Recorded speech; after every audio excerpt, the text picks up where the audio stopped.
Évangile de Jésus-Christ selon saint Matthieu. Gloire à toi, Seigneur. Quand Jésus apprit l'arrestation de Jean le Baptiste, il se retira en Galilée. Il quitta Nazareth et vint habiter à Capharnaüm, ville située au bord de la mer de Galilée, dans les territoires de Zabulon et de Nephtali. C'était pour que soit accomplie la parole prononcée par le prophète Isaïe. Pays de Zabulon et pays de Nephtali, route de la mer et pays au-delà du Jourdain, Galilée des nations. Le peuple qui habitait dans les ténèbres a vu une grande lumière. Sur ceux qui habitaient dans le pays et l'ombre de la mort, une lumière s'est levée. À partir de ce moment, Jésus commença à proclamer « Convertissez-vous, car le royaume des cieux est tout proche. » Comme il marchait le long de la mer de Galilée, il vit deux frères, Simon, appelé Pierre, et son frère André, qui jetaient leurs filets dans la mer, car c'étaient des pêcheurs. Jésus leur dit, « Venez à ma suite, et je vous ferai pêcheurs d'hommes. » Aussitôt, laissant leurs filets, ils le suivirent. De là, il avança et il vit deux autres frères, Jacques, fils de Zébédée, et son frère Jean, qui étaient dans la barque avec leur père, en train de réparer leurs filets. Il les appela aussitôt, laissant la barque et leur père, ils le suivirent. Jésus parcourait toute la Galilée, il enseignait dans les synagogues, proclamait l'évangile du royaume, guérissait toute maladie et toute infirmité dans le peuple. Alléluia, Alléluia, Alléluia, Alléluia.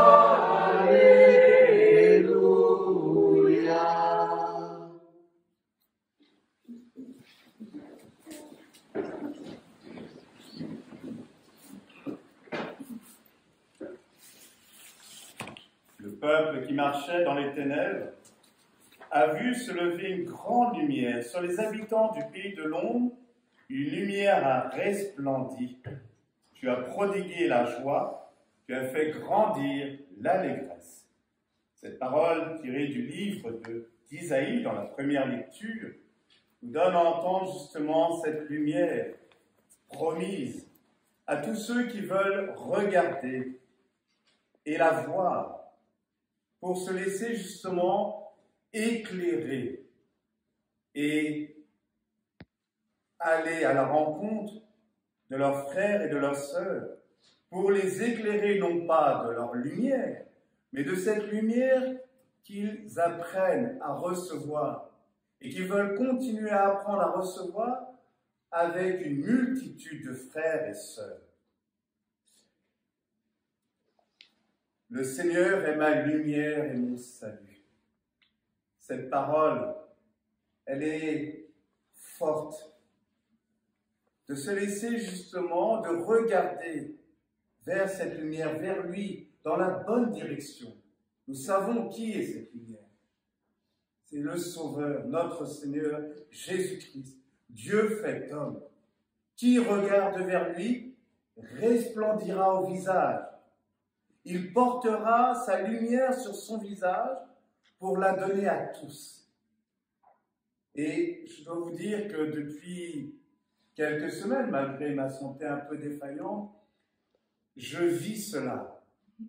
Je vis cela de prendre le temps, chaque matin, de me poser devant mon Dieu, de le regarder, de retrouver cet amour de jeunesse, prendre le temps avec Dieu, de laisser Dieu poser son regard sur vous, de le laisser vous éclairer et aller à la rencontre des frères et sœurs.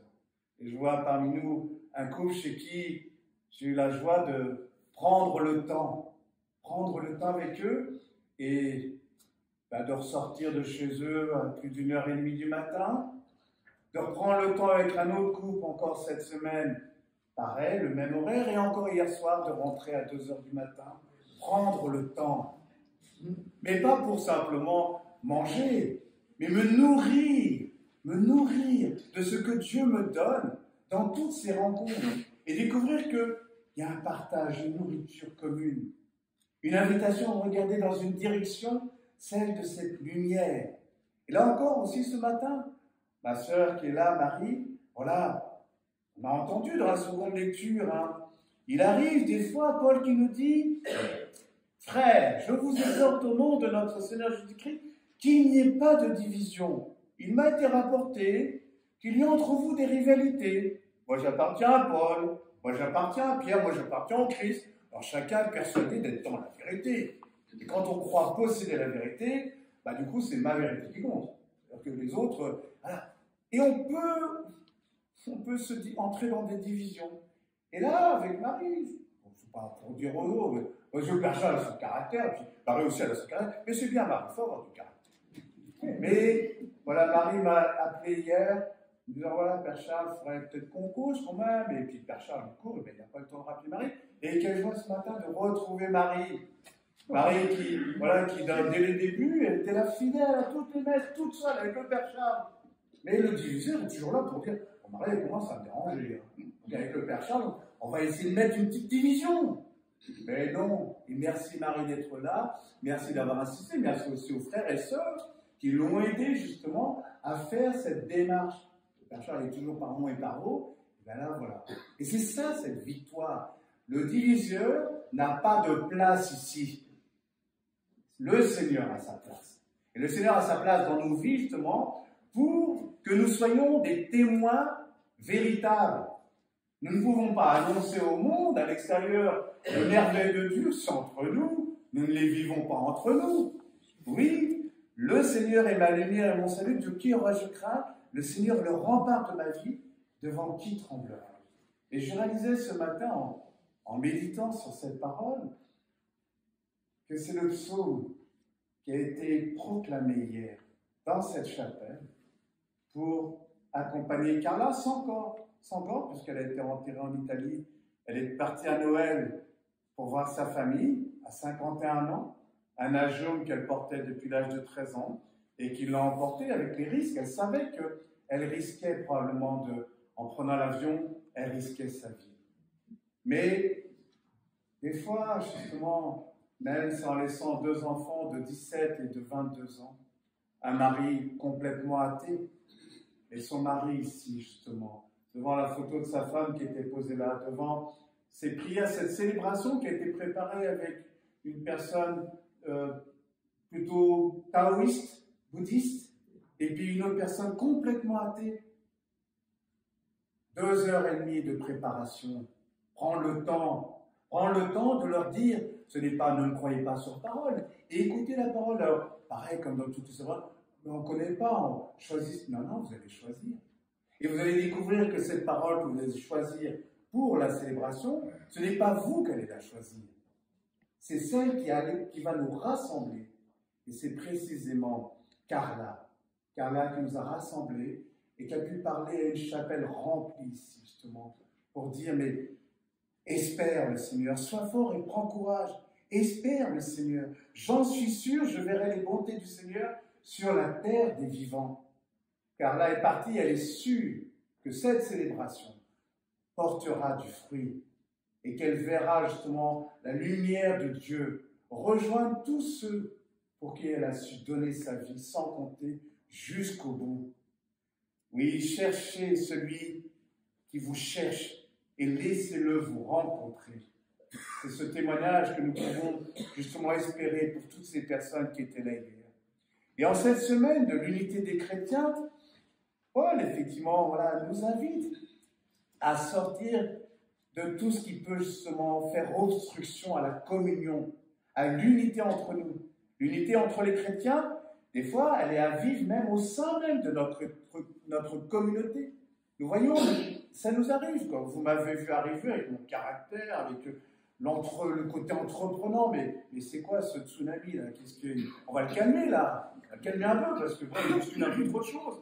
Allez, mais on ne se refait pas. Alors, aidez-moi. Ne me croyez pas en moi. Croyez en celui qui nous a permis d'être ensemble. Et justement, de vivre quelque chose dans cette chapelle. On m'a dit, mais Père Charles, mais jamais ils viendront. On a nos habitudes. Et puis la route, t'as vu la route, dans quel état? On va avoir tout un tas de crevaisons. J'espère que ça ne va pas arriver quand même. La foi, justement, cette route, elle est bien faite pour nous tester dans notre foi. Pour dire, avant, je ne sais pas, avant, on faisait des kilomètres à pied pour aller à la messe. Là, c'est à côté, c'est chez nous. On est bien ici. C'est chauffé. Mais dehors, il fait froid. C'est bon, ça. Ne réchauffons-nous pas simplement de la chaleur que nous avons ici, mais de cette chaleur qui se diffuse à travers nous. De cette chaleur, justement, d'être ensemble, de prendre le temps. Oui, le Christ ne m'a pas envoyé pour baptiser, dit Paul, mais pour annoncer l'Évangile, et cela sans avoir recours au langage de la sagesse humaine. C'est bien ce que je vous disais au début. Il ne m'a pas envoyé pour faire du prosélytisme ou des adeptes, mais pour annoncer sa parole vivante, pour qu'elle agisse en vous, non moi en vous, mais lui en vous. C'est ce que je leur ai dit hier. Ces frères et sœurs qui ne croient pas, mais Dieu croit en eux. Et Dieu ne désespère pas. Et c'est pour ça que Dieu nous dit, croyez en vos frères et sœurs. Allez les chercher. Je vous donne cette bonne nouvelle, justement, pour que vous la transmettiez. Pas pour leur faire croire simplement et leur dire, ça y est, Seigneur, t'as vu, hein, j'en ai ramené plein, moi. Hein. Moi, je suis bon, moi. Pas du tout. Soyez des pauvres, soyez des mendiants, ayez faim d'eux. Le Seigneur a faim de tous ces enfants qui ne sont pas là. Il veut les rassembler. Et c'est cette faim qui doit nous dévorer. C'est pour ça que je ne compte pas le temps. Quand je vais chez les gens, voilà, je mange bien, mais je me nourris de cette présence, de cette nourriture, de ce que Dieu fait à travers ce pauvre que je suis et les pauvres qu'il me donne la joie de rencontrer. Dieu est grand. Sainte Bernadette l'avait bien compris. Je ne suis pas chargé de vous faire croire, mais de vous le dire. Ne vous préoccupez pas de savoir si les gens vont vous croire sur votre parole. Dites-leur et laissez la parole agir en eux. L'évangile, effectivement, nous dit Jésus va habiter à Capharnaüm. Capharnaüm, vous savez ce que ça veut dire, Capharnaüm? Capharnaüm, c'est un peu, pour prendre un mot un peu vulgaire, c'est un peu le bordel, quoi. Hein? On n'entend rien, c'est du bruit, voilà, on n'entend rien, et puis plus personne ne se comprend. Mais là, c'est précisément là où va Jésus. C'est dans ce monde qu'il faut aller, c'est pas se réfugier entre nous et puis rester entre nous, faire du cocooning.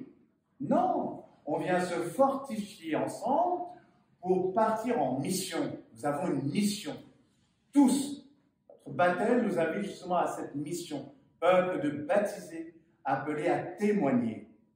Voilà, aller justement au carrefour des nations, à la Galilée des nations. Le peuple qui habitait dans les ténèbres a vu une grande lumière sur ceux qui habitaient dans le pays de l'ombre et de la mort. Nous sommes cette lumière. Le Seigneur nous dit, vous êtes la lumière du monde, vous êtes le sel de la terre. Ne mettez pas la lumière sur le boisseau, mettez-la qu'elle brille, qu'elle éclaire. Allez, croyez en celui qui croit en vous, croyez en celui qui croit en eux. Ce n'est pas vous qui m'avez choisi, c'est moi qui vous ai choisi. Comme dans l'Évangile, c'est Jésus qui appelle. C'est Jésus qui nous appelle à venir pour justement le suivre et le chercher dans ce monde et aller à sa rencontre. Oui, il les appela. Il les appela. Une lumière s'est levée, la lumière du Christ, la lumière de l'espérance, pour un monde qui en a tant besoin. Un monde où on nous vend justement le désespoir. Mais le monde est beau.